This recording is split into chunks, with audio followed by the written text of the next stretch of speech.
हमने एब्जॉर्प्शन को स्टडी कर लिया का ऐसा प्रोसेस जिसमें ड्रग जो है साइट ऑफ एडमिनिस्ट्रेशन से सिस्टमेटिक सर्कुलेशन में जाए, उस प्रोसेस को क्या बोलते हैं? एब्जॉर्प्शन। उसमें 3 प्रोसेस से ड्रग जाती है, एक्टिव, पैसिव में सिंपल और फैसिलिटेटेड, और उसके अलावा वेसिकुलर ट्रांसपोर्ट। ये 3 प्रोसेस होते हैं। उसके ज़रिए ड्रग जो है साइट ऑफ एडमिनिस्ट्रेशन से सिस्टमेटिक सर्कुलेशन में जाती है। प्रोसेस कौन सा होता है? एब्जॉर्प्शन। कुछ फैक्टर्स हमने पढ़े जो ड्रग के साथ रिलेटेड थे और कुछ होस्ट के साथ रिलेटेड थे। अभी हम एक और टर्म इस तरह यूज़ करेंगे जिस टर्म को हम क्या बोलते हैं? बायो अवेलेबिलिटी बोलते हैं। बायो अवेलेबिलिटी,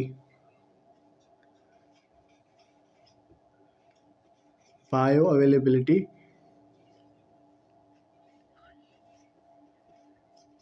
बोलते हैं। तो बायो अवेलेबिलिटी बेसिकली क्या है? बायो अवेलेबिलिटी को ऐसे डिफाइन करते हैं कि ड्रग जो अनचेंज्ड फॉर्म में साइट ऑफ एडमिनिस्ट्रेशन से सिस्टमेटिक सर्कुलेशन में जाए। ऐसे अनचेंज फॉर्म ऑफ ड्रग जो सिस्टमेटिक सर्कुलेशन में जाती है ना, उसको हम क्या बोलते हैं? बायो अवेलेबिलिटी बोलते हैं। ठीक है, मतलब ये सपोज क्या है? ड्रग है, हमने क्या की, साइट किसी भी जगह पे इसको हम किसी भी जगह से हमने इसको बॉडी में एंटर किया, तो ये ड्रग जो है बॉडी में किसी जगह पे आई और वहाँ से किस में चली गई? सिस्टमेटिक सर्कुलेशन में चली गई। ठीक है, तो ये ड्रग है, ये क्या कर रही है? साइट ऑफ एडमिनिस्ट्रेशन से सिस्टमेटिक सर्कुलेशन में जा रही है।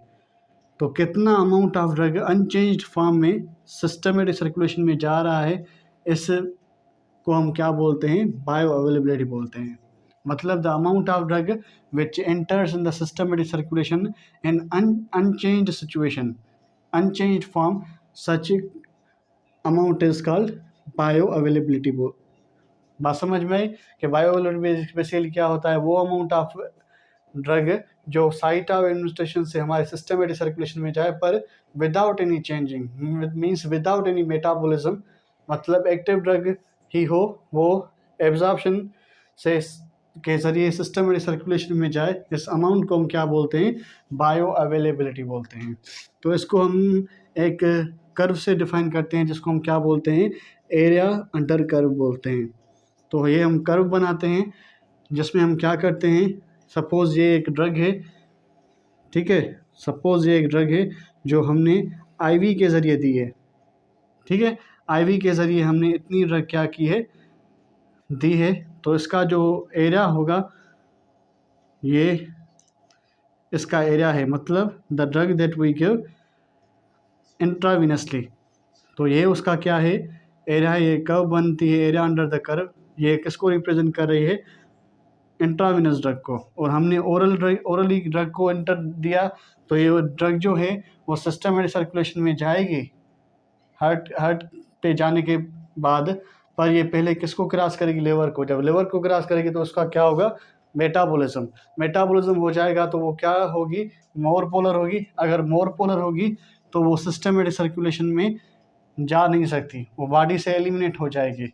मतलब जो ड्रग हम ओरली देंगे वो स्मॉल अमाउंट ऑफ ड्रग इस सिस्टमेटिक सर्कुलेशन में चला जाएगा। तो कितना अमाउंट ऑफ ड्रग इंट्रावीनस के मुकाबले में सिस्टमेटिक सर्कुलेशन में जा रहा है, इस कर्व को क्या बोलते हैं? Area of the curve. और ये अमाउंट को बताता है कि कितना सिस्टमेटिक सर्कुलेशन में जा रही है, जिसको क्या बोलते हैं? Bio availability. तो ये एरिया अंडर द कर्व किसके इक्वल होती है? मीन्स जो हम ड्रग ओरली देते हैं, ओरली ड्रग को जब हम देते हैं उसकी कंसंट्रेशन सिस्टमेटिक सर्कुलेशन में, और इंट्रावीनस ड्रग की कंसंट्रेशन ब्लड में हम देखें, मतलब ब्लड के अंदर हम प्लाज्मा के अंदर कंसंट्रेशन देखें जो हमने ओरली ड्रग दी है और इंट्रावीनस ड्रग दी है, इसके रेशो को हम क्या बोलते हैं? Bio availability. और कर्व को क्या बोलते हैं? Area under the curve. ये किसको रिप्रेजेंट करती है? क्या इंट्रावीनसली जो हम ड्रग दे रहे हैं, ज़ाहिर वो किसी भी मेटाबॉलिज्म प्रोसेस से नहीं जाएगी, जैसे हम देंगे वैसे ही सिस्टमेटिक सर्कुलेशन में जाएगी। तो उसकी जो बायो अवेलेबिलिटी होती है ना, वो क्या होती है? 100% होती है। मतलब जो इंट्रावीनस ड्रग होती है वो 100% सिस्टमेटिक सर्कुलेशन में जाती है without any changing form, without any metabolism. तो ऐसे इसकी इसलिए इंट्रावेनस ड्रग की बायोअवेलेबिलिटी कितनी होती है 100%, मतलब 100% ही ड्रग सिस्टमेटिक सर्कुलेशन में जाती है। पर जब हम ड्रग देते हैं ओरली या किसी और पाथवे के ज़रिए तो वो 100% नहीं जाती, ठीक है।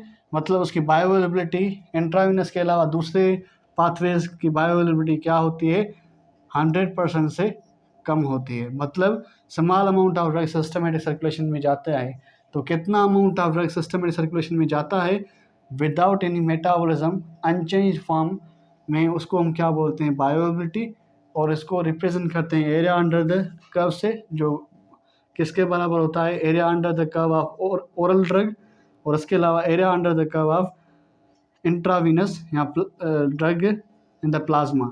इनके रेशो को जब 100 से मल्टीप्लाई करते हैं तो जो कर्व मिलता है वो किसको डिफाइन करता है, बायोअवेलेबिलिटी को। मतलब इंट्रावीनस के मुकाबले में इतनी ड्रग जो है सिस्टमेटिक सर्कुलेशन में आई है, तो इस अमाउंट को क्या बोलते हैं हम, बायो अवेलेबिलिटी बोलते हैं। जो इंट्रावीनस की कितनी होती है 100%, और ओरली जब हम ड्रग देते हैं उसकी क्या होती है, स्मॉल होती है। तो ये बायोअवेलेबिलिटी किस पे डिपेंड करती है, ये बायोअवेलेबिलिटी डिपेंड करती है, कुछ फैक्टर्स होते हैं जिस पे बायोअवेलेबिलिटी डिपेंड करती है। नंबर फर्स्ट जो डिपेंड करती है वो डिपेंड करती है मेटाबॉलिज्म पे। ज़ाहिर अगर मेटाबॉलिज्म होगा तो ड्रग जो है वो चेंज हो जाएगी, मतलब प्रोड्रग है तो वो एक्टिव हो जाएगी, और मेटाबॉलिज्म के बाद जो ड्रग आती है सिस्टमेटिक सर्कुलेशन में उससे हम उस अमाउंट को बायोअवेलेबिलिटी नहीं बोलेंगे। जो अनचेंज फॉर्म में आएगी सिस्टमेटिक सर्कुलेशन में उसको ही क्या बोलेंगे, उस अमाउंट को बायोअवेलेबिलिटी। तो जो मेटाबॉलिज्म से ड्रग होकर आती है, मतलब ओरली सपोज हम ड्रग देते हैं तो वो लिवर से क्रॉस होती है और फर्स्ट पास इफेक्ट दिखाता है। फर्स्ट पास इफेक्ट के होने की वजह से जो ड्रग है बिलियरी ट्रैक्ट के जरिए या यूरिनरी सिस्टम के जरिए एलिमिनेट हो जाता है, मतलब वो स्मॉल अमाउंट सिस्टमेटिक सर्कुलेशन में जाता है। तो वो ड्रग जो फर्स्ट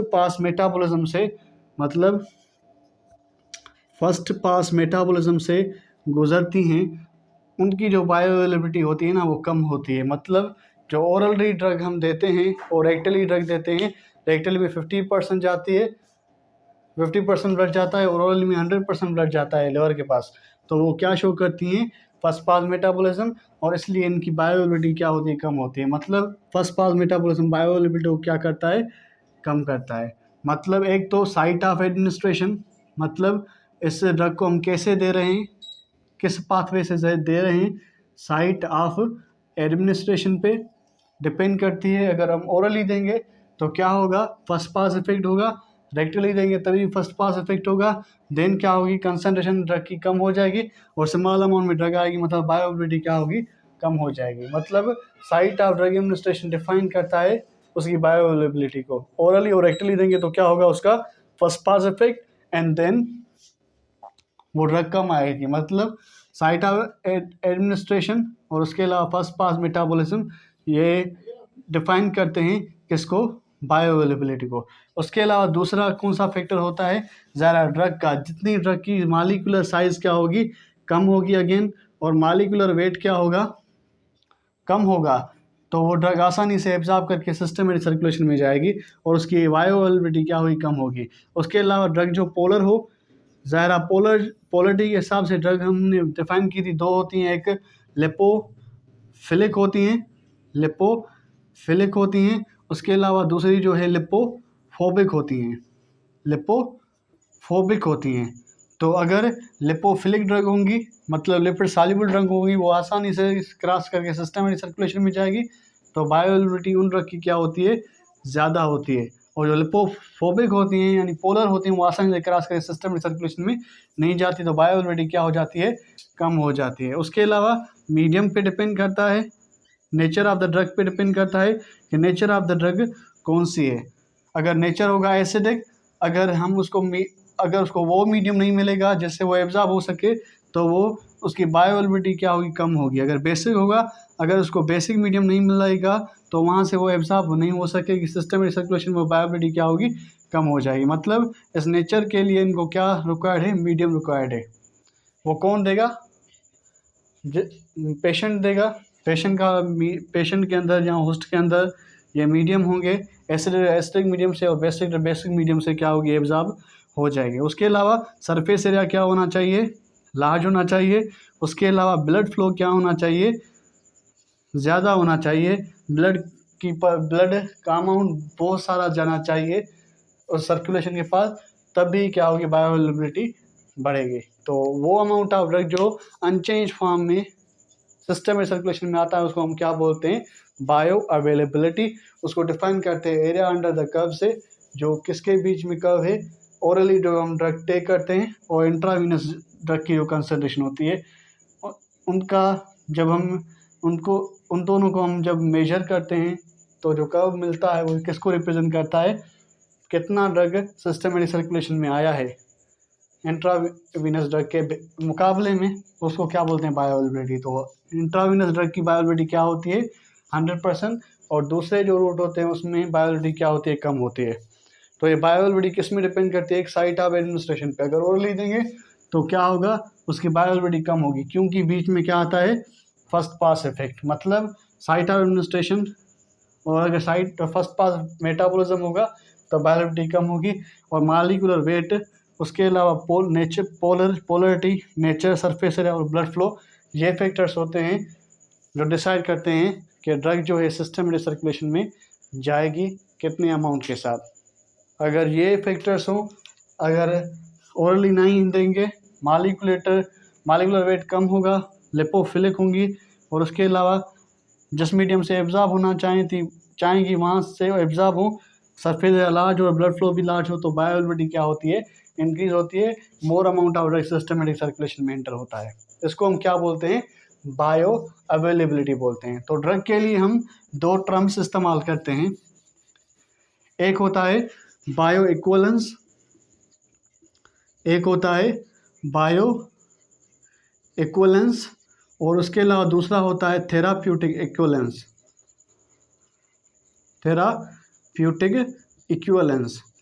बायो इक्वलेंस क्या होता है, बायो इक्वलेंस हम वो दो ड्रग्स जो सेम बायो अवेलेबिलिटी शो करती हैं, मतलब सेम अमाउंट ऑफ ड्रग हमने सेम अमाउंट में ड्रग एंटर की और सेम अमाउंट में सिस्टम सर्कुलेशन में वो चली गई, तो कहेंगे कि वो ड्रग क्या है, आपस में बायो इक्वलेंट। फॉर एग्जांपल हमने सपोज ये दो ड्रग दी, ए ड्रग दी और उसके अलावा बी ड्रग हमने दी, एक सपोज 5 mg दी, दूसरी भी 5 mg दी, और ये दोनों ही सिस्टमेटिक सर्कुलेशन में इक्वल अमाउंट में गई, तो इसको हम कहेंगे कि ये दोनों ड्रग क्या है, बायो इक्वलेंट है। वो ड्रग्स जिनका बायो अवेलेबिलिटी सेम हो उसको हम क्या बोलते हैं, बायो इक्वलेंसी बोलते हैं। उसके अलावा थेराप्यूटिक इक्वलेंस क्या होता है, वो ड्रग जो अमाउंट, सपोज हमने 5 mg ड्रग दी, उसमें से सपोज मेटाबॉलिज्म के दौरान सपोज 2.5 mg ड्रग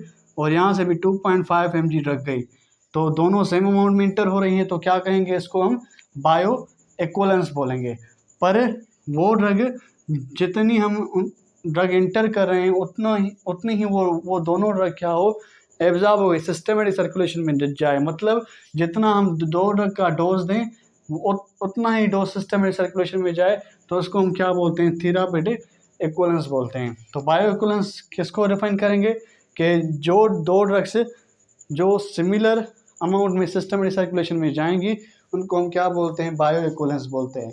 जितनी हम ड्रग देंगे उतने में भी जा सकती हैं या मेटाबॉलिज्म के बाद सेम अमाउंट में जा सकती हैं, इसको क्या बोलते हैं, बायो इक्वलेंस। पर जितना हम ड्रग देते हैं उतनी ही जाए, तो ऐसी बायो इक्वलेंस को क्या बोलते हैं, थेराप्यूटिक इक्वलेंस बोलते हैं।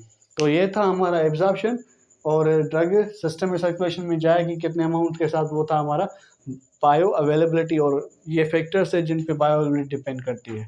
तो नेक्स्ट क्लास के अंदर हम डिस्कस करेंगे डिटेल के अंदर डिस्ट्रीब्यूशन प्रोसेस को, and then further process we will study in the next class. Thank you very much.